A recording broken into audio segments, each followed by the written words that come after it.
आखिर BCCI team को सुधारते सुधारते खिलाड़ियों से लड़ने क्यों लगी है, ये बात किसी की समझ में नहीं आ रही है। जानबूझकर बीसीसीआई से मुकाबला हो रहा है रोहित शर्मा और विराट कोहली का। ऐसा लगता है कि जैसे शीत युद्ध चालू हो गया हो। आपको अंदाज़ा भी नहीं है कि मुंबई के अंदर जो हेडक्वार्टर बीसीसीआई का है, उसमें रोहित शर्मा के साथ कितना बड़ा विवाद हो चुका है। मुंबई में शनिवार को बीसीसीआई मुख्यालय में भारतीय टीम के चयन के साथ आयोजित प्रेस कॉन्फ्रेंस से पहले रोहित शर्मा ने कुछ ऐसा किया जो साफ साफ लग रहा है कि वो सीधी सीधी बीसीसीआई के खिलाफ बगावत कर रहे हैं। मुख्य कोच गौतम गंभीर से उनकी भिड़ंत जब जाहिर है, अब लगता है कि अजीत अगरकर से भी उनकी भिड़ंत होना तय हो गई है। बीसीसीआई से जो उनका शीत युद्ध चल रहा है, वो भी सबको साफ साफ दिख रहा है। स्टार कल्चर को खत्म करने की जो बात बीसीसीआई के द्वारा की जा रही है, उसी को लेकर चुनौती दे रहे हैं रोहित शर्मा और विराट कोहली। 10 सूत्रीय बिंदु बोर्ड ने खिलाड़ियों को दिए, मगर उन्हें ये बात राज नहीं आ रही है कि हमारे ऊपर इतनी पाबंदियां लगाई जाएं, क्योंकि भारतीय खिलाड़ी सदा से ही आज़ाद रहने की परंपरा से रहे हैं। श्रीलंका के विरुद्ध 27 साल में पहली बार वनडे सीरीज, घर में पहली बार न्यूजीलैंड के विरुद्ध 3 टेस्ट मैचों की सीरीज में क्लीन स्वीप, ऑस्ट्रेलिया में बॉर्डर गवास्कर ट्रॉफी में 10 साल बाद 1-3 से हार के बाद बीसीसीआई खिलाड़ियों पर शिकंजा कसना चाह रहा है, मगर खिलाड़ी को ये बात बर्दाश्त नहीं हो रही है। वो किसी भी हाल इस शिकंजे से ढील पाना चाहते हैं। बीसीसीआई ने इसके लिए 10 सूत्रीय दिशा निर्देश तैयार करके खिलाड़ियों को भेज भी दिए हैं, लेकिन रोहित मीडिया की मौजूदगी में प्रेस कॉन्फ्रेंस शुरू होने से पहले बगल में बैठे चयन समिति अध्यक्ष अजीत अगरकर से ये बोलते हुए सुने गए कि अब मेरे को बैठना पड़ेगा और सचिव महोदय से बात करना होगी। फैमिली का डिस्कस करने के लिए सब मेरे को बोल रहे हैं। यार, हर कोई खिलाड़ी मुझसे पूछ रहा है। पिछले साल आईपीएल में हार्दिक से कप्तानी विवाद के दौरान माइक होने पर उन्होंने कुछ बातें ऐसी की थी जो बाहर आ गई थी। इसके बाद जब वो केकेआर के तत्कालीन कोच अभिषेक नायर से बात कर रहे थे, तो उन्होंने मैदान में मौजूद वीडियो में कहा था कि यानी उनको पता होता है कि कब उनकी बातें सबके सामने जा रही हैं। शनिवार को ऐसा लगा इस तरह से अपनी बात मीडिया तक को पहुंचाना चाहते हैं। पहले ही ड्रेसिंग रूम की खबरों के लीक होने से परेशान बीसीसीआई अब इसको कैसे लेगा, कैसे समझेगा, ये भी देखने वाली बात होगी। नए दस्तावेज में एक मुख्य विवाद पुराने दिनों की ओर लौटने की तैयारी में है।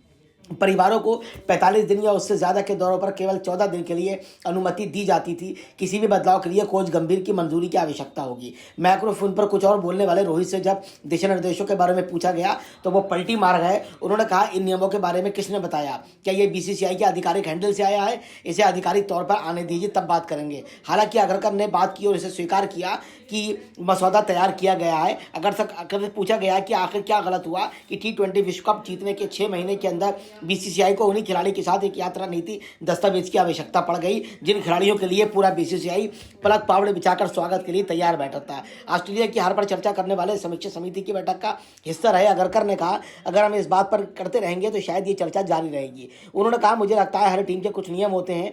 हमने पिछले कुछ महीनों में कई चीज़ों के बारे में बात की जिसमें आप एक टीम के रूप में सुधार कर सकते हैं। ये कोई स्कूल नहीं है, ये कोई सज़ा नहीं है। बस इतना है कि आपके लिए कुछ नियम बनाए गए हैं और इन नियमों को आपको मानना होगा। उन्होंने कहा, आप राष्ट्रीय टीम के लिए खेलते हैं तो आप उन नियमों का पालन करते हैं। आप परिपक्व खिलाड़ी हैं। अंतर्राष्ट्रीय खिलाड़ी में आप अपने आप में सुपरस्टार हो सकते हैं, मगर हमने इस बारे में बहुत बात की है। बहुत से नियम पहले ही लागू हो चुके हैं। अंत में टीम के अनुकूल क्या है, इसको देखने के लिए बीसीसीआई स्वतंत्र है। यहाँ हरभजन सिंह ने भी खिलाड़ियों के खिलाफ मोर्चा खोल दिया है। उन्होंने कहा कि पहले भी ऐसे ही नियम थे और अधिकतर नियम पुराने हैं। अब देखना यह है कि नियम कैसे बदले जाएंगे। कोच गंभीर को लेकर रोहित ने कहा, रोहित के मुख्य कोच के साथ कामकाजी संबंधों के बारे में अटकलें लगाई जा रही हैं, जिस पर कप्तान ने कहा, हम दोनों इस बात को लेकर बहुत स्पष्ट हैं कि हम क्या करना चाहते हैं। मैं यहाँ बैठकर ये चर्चा नहीं करने जा रहा हूँ हर मैच के पीछे क्या रणनीति होती है, लेकिन ये मेरे दिमाग में बहुत स्पष्ट है। गौतम गंभीर एक ऐसे व्यक्ति हैं जो मैदान पर उतरने के बाद कप्तान के मैदान पर किए जा रहे काम पर भरोसा करते रहते हैं। ये बात गौतम गंभीर के लिए रोहित शर्मा ने कही।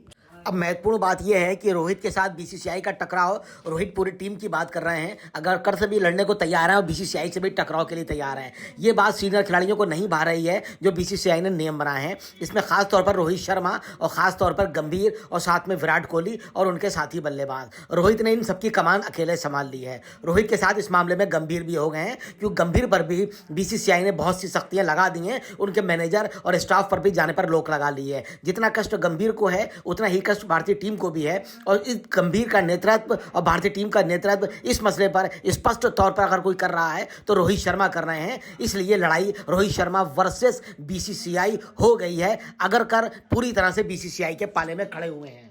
फिलहाल जो नियम बीसीसीआई ने सख्ती के साथ जारी किए हैं वो अप्लाई होने लगे हैं। आपको जानकारी के लिए बता दें, कोलकाता में सारे लोग होटल्स में एक साथ ठहरे थे। जब स्टेडियम पहुंचने की बारी आई तो सभी लोग एक ही बस में बैठे और एक बस में बैठकर ही स्टेडियम के लिए कोलकाता में सवार हुए। ईडन गार्डन से लागू हुए बीसीसीआई के नए दिशा निर्देश और उसको मानना ही पड़ा। फिलहाल बंगाल क्रिकेट संघ कैब ने भारतीय क्रिकेट कंट्रोल बोर्ड बीसीसीआई के नए 10 सूत्री दिशा निर्देश को कल से ही लागू कर दिया है। रविवार को ईडन गार्डन्स स्टेडियम में टीम इंडिया के अभ्यास सत्र में आने जाने के लिए किसी भी खिलाड़ी के लिए अलग से व्यवस्था नहीं की गई थी। बीसीसीआई के दिशा निर्देशों का अनुपालन करने के लिए उन्होंने कहा, हम पूरी तरह समर्पित हैं। किसी भी खिलाड़ी के लिए अलग से वाहन की व्यवस्था नहीं की गई। सभी खिलाड़ी टीम बस से स्टेडियम पहुंचे और होटल लौटे। मालूम हो कि ऑस्ट्रेलिया दौरे में खराब प्रदर्शन के बाद बीसीसीआई ने सख्ती के साथ रूल्स को लागू कर दिया है। शमी को लेकर ये अच्छी खबर कही जा सकती है। कल कोलकाता में शमी ने अच्छा अभ्यास किया। इस बीच इंग्लैंड के खिलाफ 5 मैचों की T20 सीरीज के पहले मैच के लिए भारतीय खिलाड़ियों ने रविवार शाम ईडन गार्डन्स में जमकर पसीना बहाया। पहला मैच यहां 22 जनवरी को होना है। अभ्यास के दौरान आकर्षण का केंद्र रहे तेज गेंदबाज मोहम्मद शमी रहे, जो 14 महीने बाद भारतीय टीम में वापसी कर रहे हैं। शमी ने 3 घंटे के अभ्यास सत्र के दौरान लगभग 1 घंटे तक गेंदबाजी की। उन्होंने अपने बाएं घुटने पर पट्टी बांध रखी थी। हेड कोच गौतम गंभीर के निरीक्षण में कप्तान सूर्य यादव, हार्दिक पांड्या समेत अन्य खिलाड़ियों ने अभ्यास किया। अभ्यास सत्र के दौरान माहौल बेहद हल्का फुल्का था, जिसे देखकर ऐसा लगा भारतीय टीम ऑस्ट्रेलिया में टेस्ट सीरीज के खराब प्रदर्शन को भुलाकर आगे बढ़ चुकी है। अभ्यास सत्र के दौरान संजू सैमसन और हार्दिक पांड्या काफी समय तक कोच गंभीर से बातचीत भी करते हुए नजर आ रहे थे और लगभग सारा का सारा माहौल सकारात्मक था। ये भारतीय टीम और देश के क्रिकेट के चाहने वालों के लिए खुशी की बात है। भारतीय क्रिकेट टीम की घोषणा तो हो चुकी है, लेकिन जो बातें बहुत ज़्यादा सवालों में उठ रही हैं वो विकल्प को लेकर हैं। क्या जायसवाल से ज़्यादा बढ़िया रहते हैं नीतीश रेड्डी, क्योंकि नीतीश रेड्डी को नहीं चुना गया है और यहाँ जायसवाल को चुना गया है। भारतीय कप्तान रोहित शर्मा और मुख्य चयनकर्ता अजीत अगरकर ने अगले महीने 19 फरवरी से पाकिस्तान और दुबई में शुरू हो रही आईसीसी चैंपियंस ट्रॉफी के लिए रविवार को भारतीय टीम की घोषणा की। इसमें अहमदाबाद में हुए 2023 विश्व कप के फाइनल में ऑस्ट्रेलिया के विरुद्ध हारने से पहले 10 मैचों तक अजय रही भारतीय टीम के कोर को बरकरार रखने की कोशिश की। हालांकि चुनी गई 15 सदस्यीय टीम में जवाबों से ज्यादा सवाल खड़े कर दिए हैं, क्योंकि नीतीश रेड्डी को हटाया गया है और साथ में सिराज को ना लेना भी चिंता की बात बताई जा रही है। फिलहाल तो मैच होना है और टीम घोषित हो चुकी है, लेकिन रेड्डी ने बहुत ज्यादा दमखम दिखाया था। रेड्डी ने ऑस्ट्रेलिया में शानदार टेस्ट में प्रदर्शन किया। आईपीएल और बांग्लादेश के विरुद्ध भी उनका प्रदर्शन लाजवाब था। उसके बाद भी उनको पूरी तरह से नकारा गया है। ये बहुत चिंता की बात है। कहने को नायर को लेके भी लगातार विवाद है, रेड्डी को लेके विवाद हैं और साथ साथ सिराज को लेके भी पूरी तरह से विवाद अभी तक खत्म नहीं हुए हैं। और साथ में बीसीसीआई के साथ रोहित शर्मा का टकराव, ये बातें टीम के लिए बहुत हितकारी नहीं कही जा सकती, मगर टीम की घोषणा हो चुकी है। निश्चित तौर पर टीम अच्छी है।